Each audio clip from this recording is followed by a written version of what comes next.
107.7 FM Ido-Ekiti. Express a flagship bulletin covering national, state politics, business, global entertainment, and sport news. In the news, Shetima departs for Addis Ababa to represent Nigeria at UN summits. Court orders NYC to allow scarce for female members. Ogun Muslim leaders seek Governor Abiodun's intervention over alleged daytime curfew. Details of these and other stories in a moment. My name is Kingsley Iniovosa. Now on the news. The Vice President, Senator Kashim Shettima, has today departed Abuja for Addis Ababa, the Ethiopian capital, to represent Nigeria at the second United Nations Food System Summit being held from July 27 to 29, 2025. Senator Shettima will join other global leaders at a high-level event on advancing the transformation of the coffee value chain, as well as engage in other roundtables and meetings aimed at bolstering Nigeria's food security drive. The summit is expected to bring together global leaders to reflect on progress made since the inaugural 2021 UN Food System Summit and accelerate commitments towards building resilient, inclusive, and sustainable food systems. The Federal High Court in Abuja has declared the National Youth Service Corps refusal to allow female corps members to wear skirts in observance of their religious beliefs as unconstitutional and a breach of the fundamental rights to freedom of religion. Justice Howard Yewa held that the NYC's enforcement of trousers as the only acceptable uniform for female participants violated the constitutionally granted rights to freedom of religion and the human dignity. The case is initially filed separately by former corps members Ms. Ogunjobi Blessing and Ms. Ayuba Vivian, were later united due to their legal similarities and adjudicated together by Justice Yewa. A declaration that the refusal of the NYC to recognize and allow skirts as part of the NYC uniform constitutes a breach of the applicant's rights under Section 38 into bracket 1 of the 1999 Constitution as amended, as well as Deuteronomy 22:5 of the Bible, and a misinterpretation of Schedules 2, Article 1 into bracket 1 and into bracket 8 of the NYC bylaws 1993. Former Chief Judge of the Federal Capital Territory High Court in Abuja, Honorable Justice Ishak Bello, has called on governors to sign death warrants for the inmates convicted of capital offences who have exhausted all legal remedies. Speaking at the Nigeria Human Rights Conference with the theme The Rights to Development, Rule of Law, and Nigeria Dreaming in Enugu States, Justice Bello stated that governors' reluctance to sign death warrants was contributing to the perpetration of crimes in society. According to Justice Bello, the refusal of governors to fulfill their constitutional obligations is indirectly encouraging criminals, as he cited his experience as chairman of prison reforms and the conjunction where he encountered numerous inmates on death row due to governors' hesitation to sign death warrants.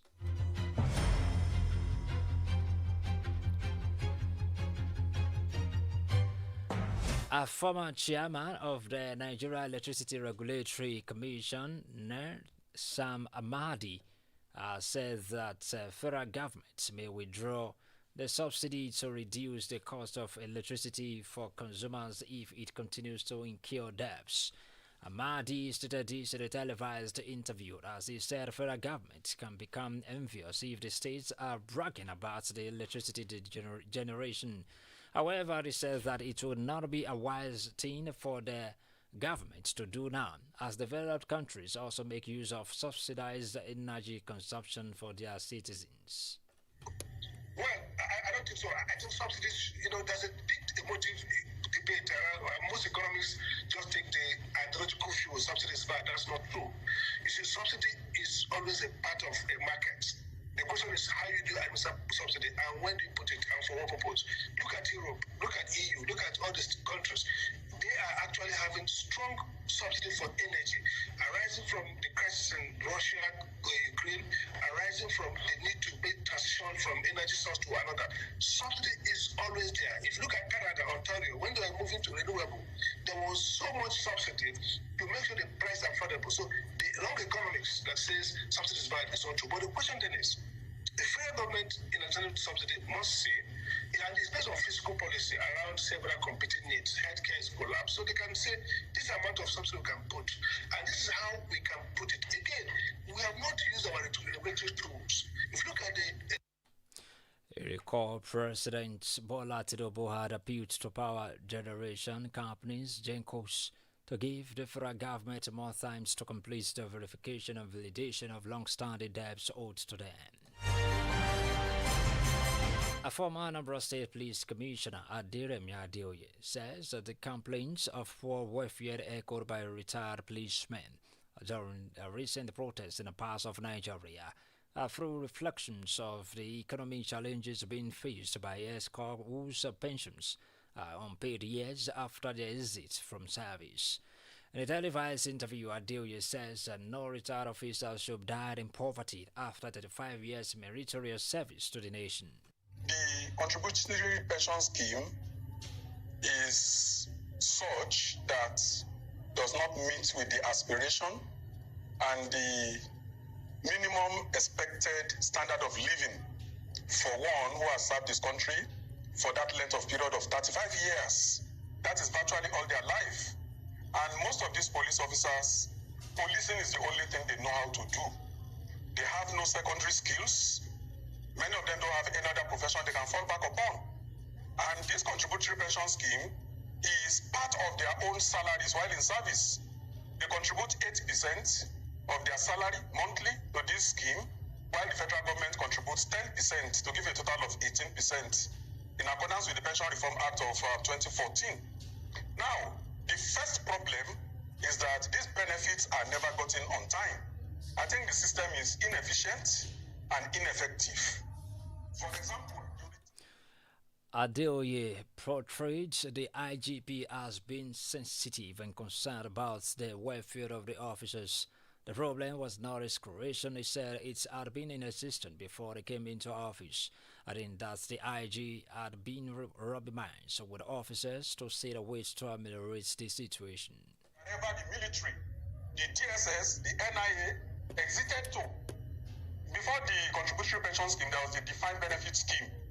I'm not a legal expert, and I must tell you, so I've not gotten one. I will not know which one is better. But the fact is that an army captain, for example, gets about 300,000 naira in monthly pension. That's the equivalent of a deputy superintendent of police, while the commissioner of police gets less than 100,000. So you can easily see the injustice in the system. The police officers spend all their lives protecting the nation and the citizenry. And what is good for the geese should be good for the gander. There is urgent need to revisit this issue promptly. I'm also aware that there's a bill before the House of Representatives, and they have moved it now to Committee of the Whole. All right. So maybe when that happens, they will establish the Nigeria Police Force Pension Board and exit the police from the contributory pension scheme, which we believe is the beginning of addressing this issue. So the IG on his part has informed recently that they are looking inward to see how they can put measures in place to augment. The Commissioner implored his colleagues and retired officers that they must not lose their sense of policing and they must not do anything that will allow miscreants or people who did not mean well for the nation to hijack the protests.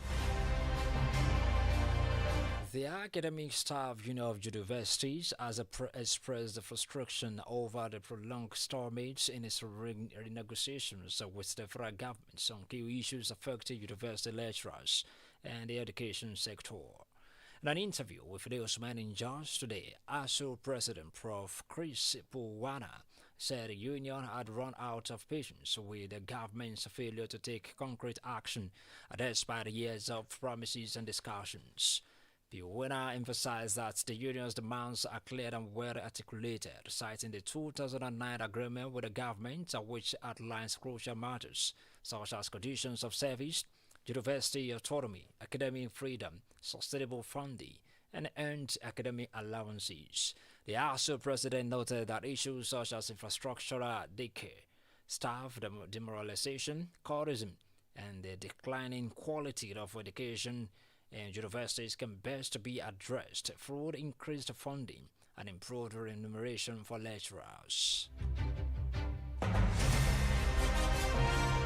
In protest against what they described as an illegal and disrespectful salary deduction by the state government, medical doctors employed by the Lagos state government have announced a 3-day warning strike beginning 8 a.m. on Monday, July 28, 2025. Speaking at a press conference at the Guards Secretariat in Lagos, Chairman of the Medical Guard, Dr. Japhet Olubogi, explains that the dispute began in April 2025 when the government unilaterally implemented salary deductions affecting our medical and dental practitioners in its employ. Over 385 doctors reportedly attended emergency congress where the strike decision was unanimously ratified, supporting the Guards stance. Secretary Dr. Adekunle Akiade confirmed the union's readiness to escalate its action if the government fails to meet their demands. Human rights activist and lawyer D.J. Adeyanju has said the former Labour Party's presidential candidate Peter Obi won't be voted even if he swears in his trying to be president for just one term. Adeyanju made the remark while not President Bola Tinubu's former president Goodluck Ebele Jonathan. Recently, Obi said he was willing to be president for just one term and hand over power to the NAF. Obi, former Vice President Atiku Abubakar, and former Governor of Rivers State Rotimi Amechi are lead contenders for the coalition's presidential tickets, but none of them have declared their intentions to run yet. However, Adeyanju said Northerners won't believe Obi to uphold any agreements that he will be president for just one term. You're listening to News Express on Adamimogo 107.7 FM, transmitted live from Olojudo's Palace, Ido-Ekiti. After the break, Ogun Muslim leaders seek Governor Abiodun's intervention over alleged daytime curfew. Details of this and more when we return.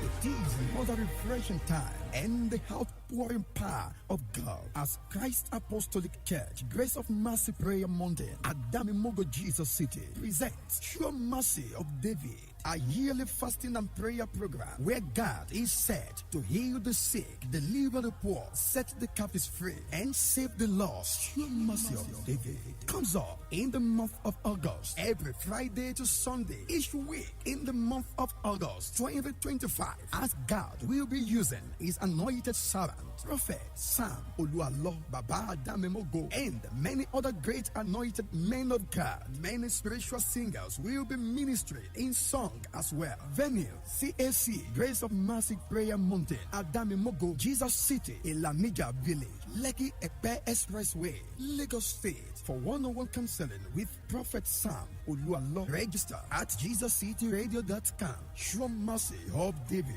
Don't miss it. Glad to know you're still there. You can subscribe to our YouTube channel via Adamimogo 107.7 FM. For happenings around you or news inquiries, please call our newsroom on this number 0915-786-8095. And now to the rest of the bulletin. The League of Imams and Afars in Ogun State has urged Governor Dapo Abiodun to look into the alleged imposition of an unlawful daytime curfew on residents of Ikoleja and Idiroko in the Ipokia local government area of the state by traditional religion practitioners.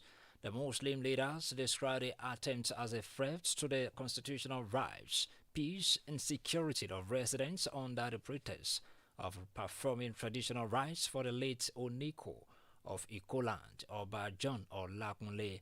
According to them, the riots, which began on Monday, July 21, and is expected to run until August 19, 2025, is forcing residents into staying indoors during the day and also closing their shops. Frown at the developments, the Muslim leaders, in a petition addressed to Abiodun, described the action as unconstitutional, unlawful, and an outright violation of fundamental human rights. The Muslim leader requested that security agencies steps in to stop the ongoing illegal curfew attempt, stop the harassment and intimidation of innocent citizens, and enforce the implementation of a standing government policy that strictly limits all rights to 12 a.m. midnight to 4 a.m. as upheld by court rulings, and holds any individuals or groups who continue to violate the legal directives accountable. A robbery gang has yesterday raided the Radio Nigeria Prime 101.5 FM in Jigbe, Kogi State, a store broadcasting equipment worth millions of naira, crippling the station's ability to transmit.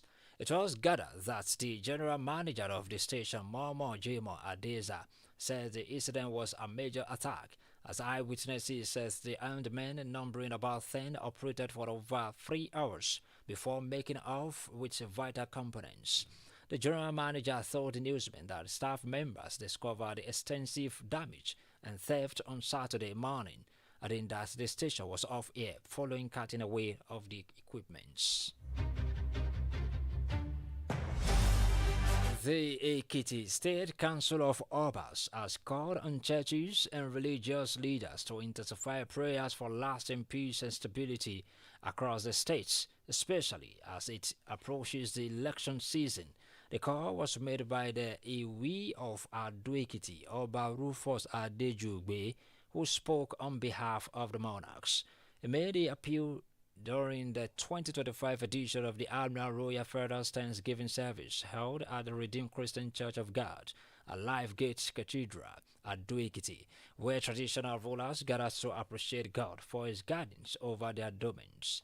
Oladunyi Ayegbusi reports. The 2025 of the annual Ekiti Royal Fathers Thanksgiving service held in grand style as traditional rulers from across the states gathered to give thanks to God for his continued guidance and protection over their domains. Hosted at the Redeemed Christian Church of God, Life Gate Cathedral in Ado-Ekiti, the special service was a celebration of royal leadership, with the monarchs honored for their sacrificial roles in the peace and development of communities across Ekiti State. In a sermon titled King of Kings, the Assistant Continental Overseer of the Redeemed Christian Church of God, Continent 3, Pastor Emmanuel Kalejaye, reminded the Royal Fathers that while they are earthly rulers, Jesus Christ remains the supreme authority who grants wisdom and reign to all who serve. He urged the monarchs to remain humble and seek divine guidance in their leadership. Every king is ordained or crowned by God, though people will tell you otherwise. Men come together because they need somebody who take lead. But God is the one who determines who leads at any point. Now, as the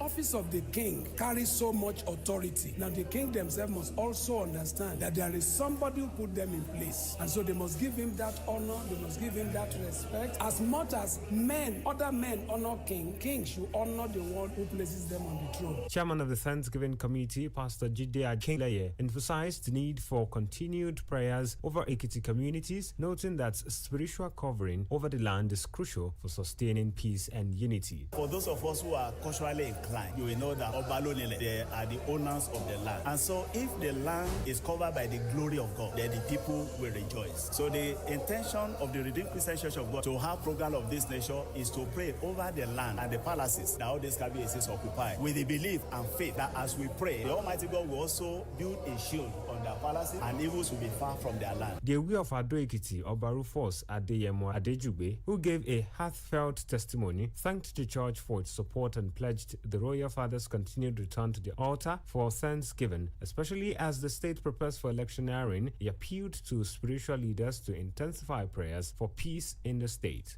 I want to appeal that you continue to intensify my prayers for us now that we're approaching another electioneering campaign. This time next year, people will be going out to vote for the candidate of their choice. And you want to appeal that you pray for us so that God will give us that man after his heart. Responding on behalf of the traditional institution, the chairman of the Ekiti State Council of Obas and Olojudo of Ido-Ekiti, Oba Captain Iroyin Pelu Olabanji, expressed deep appreciation to the church leadership for recognizing the role of the monarchs, reaffirmed their commitment to partnering with the church for communal progress. We will continue to support the Redeemed Church. I said they are the only church that prays for us and calls us to their church to celebrate us. It's a yearly thing, but on personal ground, the pastor is always in my palace praying for me.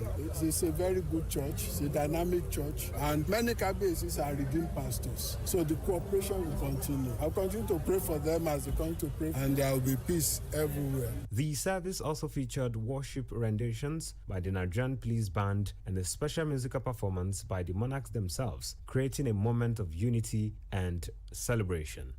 Ola Doyin Ayegbusi, reporting for Adamimogo FM.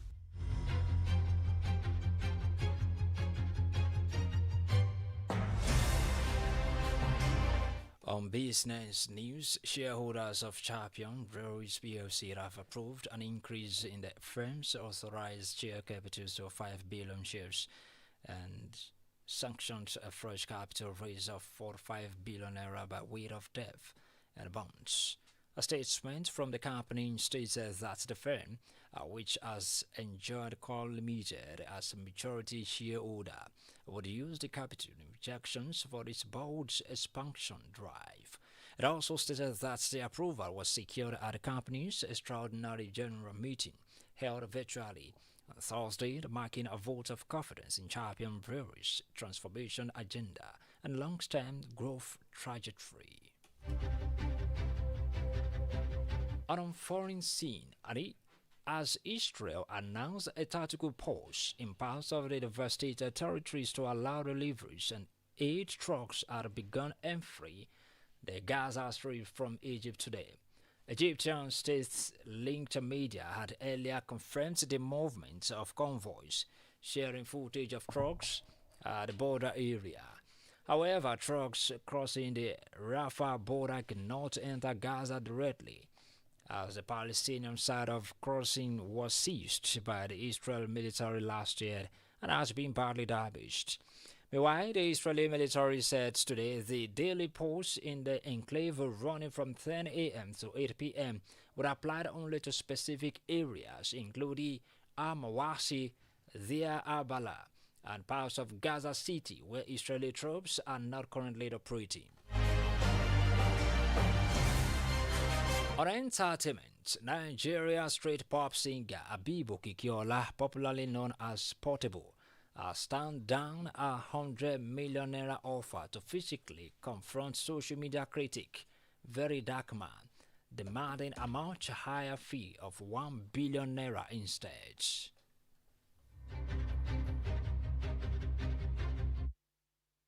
Come fight. 100 million small for me to fight Very Dark Man. Better give me 1 billion. For me 1 billion. Go my baja. Man no pa. Ma pa pata pata. Kaje to fi pata ko pa. Ka to no luka. See. 1 billion. Yes. Tamale dole to 1 billion le. Ẹni tá lè mú. Ẹni kí wá bá yín pa. Wá bá yín lù pa. Ẹni wọn lọ fi fight. Na se no ma. Na le fi am. Na no fi tell am. So government dey fear Very Dark Man bi. Now na se na come na. Me na help na cash am. Their feud began after Portable publicly slammed a Very Dark Man for criticizing President Bola Ahmed Tinubu's administration. The duo have since been going head-to-head, releasing these tracks aimed at each other as they respond and counter each other's claims in their ongoing online battle. Portable said they seized 100 million naira. If he sees 100 million naira as too small an amount for the fight, claiming his fans already gave him that much in support. On sports updates, President Bola Ahmed Tinubu has assured the Super Falcons of a befitting celebration upon their return from Morocco, where the team won the WAFCON title for record extended 10th time on Saturday. The president said that Nigeria as a whole is proud of them as a team. He says that the Super Falcon lifted the nation's spirits, that they will be celebrated. He also recommended the coaches and the management of the team.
Tinubu shared in the celebrations of the theme during a video call with them and their official on Saturday. The President Tinubu in the statement earlier issued by a special advisor on information and strategy, Bayo Nanuga, described the team's performance as a testament to the resilience and fighting spirit of Nigerians.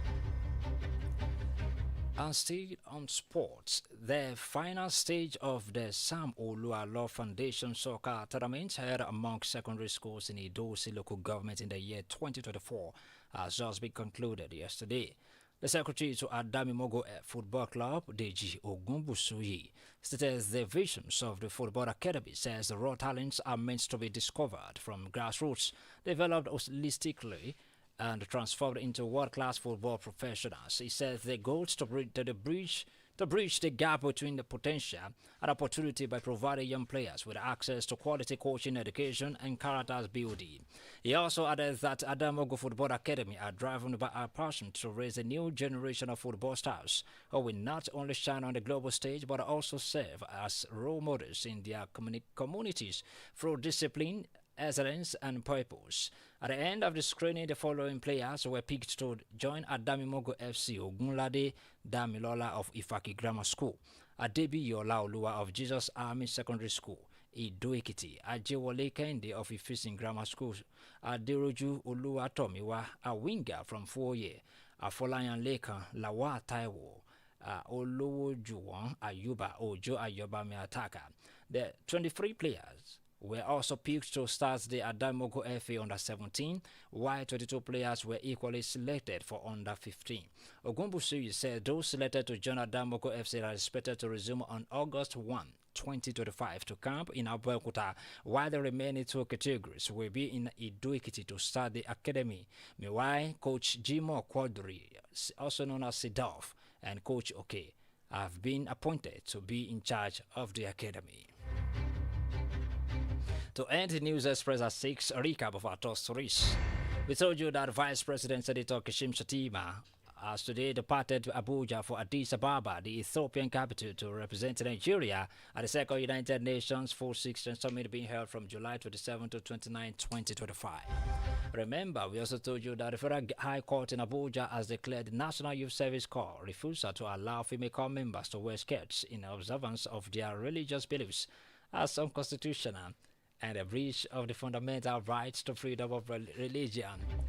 We lastly informed you that the League of Imams and Afars in Ogun State has urged Governor Dakpo Abiodun to look into the alleged imposition of an unlawful daytime curfew on residents of Ikoleja and Idiroko in the Ipokia local government area of the state by traditional religion practitioners.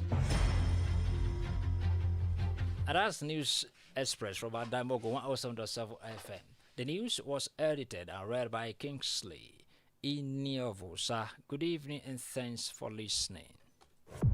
This is an Adamimogo 107.7 FM. Iroyin, the voice of the light. Adamimogo. Ó dùn, ó yàtọ̀.